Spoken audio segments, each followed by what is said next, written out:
Happy New Year! It's that time again when people start setting goals that they'll eventually break. But not you. You're destined to set goals for your business and your website that you're going to keep for the next 365 days. But there's just one problem here. How do you set goals for your website? And more specifically, how are you going to set goals that will make your website and more importantly, your business successful? Well, today let's talk through how you can set those types of goals so that this time next year you're going to be a lot more successful with your website and your business.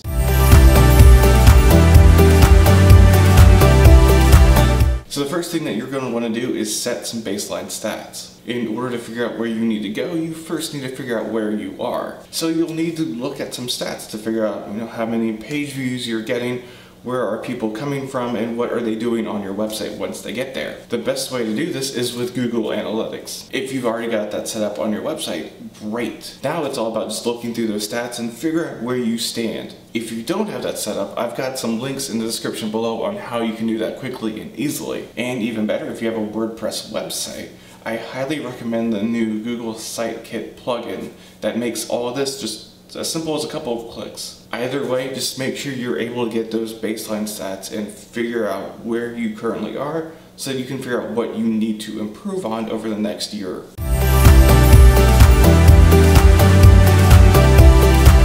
Next, once you have your baseline stats, it's time to figure out what you want to improve on with your website. If you're not getting many visitors from search engines, maybe you want to improve your search engine optimization. Or if your page views to visitors ratio is almost 1-to-1, then you'll probably want to figure out how you can keep people on your website longer. And finally, maybe you're just looking to grow online sales. Either way, figure out one or two things that you want to improve on so we can move on to setting goals for those improvements.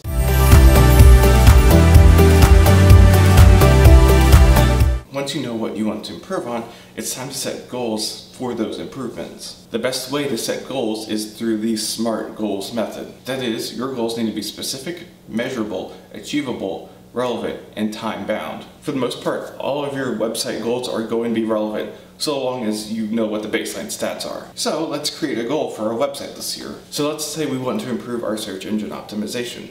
How would we set a goal for that? Well, for it to be specific, we'll say that we want to increase the number of visitors from search engines by a specific amount. That's pretty specific enough. And it can be measurable since we're able to figure out who came to our website directly, from referrals, or from search engines. Next, we'll want to set an achievable mark for this goal. In this case, let's say we want to increase our traffic from search engines by 30%. That's a fairly ambitious but still achievable mark. Finally, we need to set a due date for this goal. For website-related goals, you probably should aim for no shorter than 3 months. For this one, let's go with 6 months. So there we have it.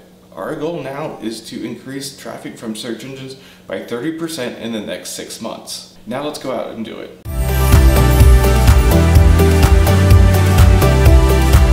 Once you have specific goals in place, it's time to develop strategies and tactics to reach those goals. These need to be steps that you'll take in order to achieve success. So our example from the previous section is kind of a big thing, and sometimes it's a case-by-case thing. But let's take a little bit of a bigger overview of the steps we would take to achieve that goal. First, we want to take a look at our code on our website to make sure that it's semantically correct and that it uses the correct schema so that Google can index it correctly. This might be a step where you might have to bring in a developer to help you out. Next, we might want to set up an account with Google Search Console so that we can see more advanced search stats. We can also check our web pages to make sure that there's no real issues that might hurt our SEO. Finally, we probably want to do some keyword research so we can figure out what people are looking for so that we can write about it so that people can find us. There are likely more steps that you'll want to take to achieve this goal. If you use WordPress, you'll probably want to also add an SEO plugin,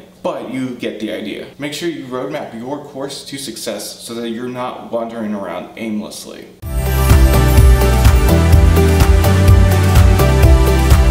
Finally, make sure you check in on that goal every now and then during the duration that you've set. Check in on those key numbers to see if you're on target to hit that goal or not. If everything looks like it's on target, then great. If not, maybe it's time to sort of reevaluate and figure out different steps that might help you get to that goal. But check in often and change if need be. You'll be a lot more successful if you do.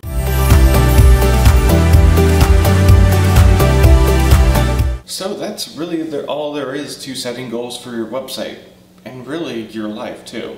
Get those baselines. Figure out what you want to improve. Set specific goals, a roadmap for success, and then check in on them often. More often than not, you'll see an improvement. If you have any questions about setting goals for your website, be sure to leave them down in comments below, or you can reach out on social media. I'll do my best to answer all of the questions. But until next time, I wish you and your business the best of luck and a happy new year.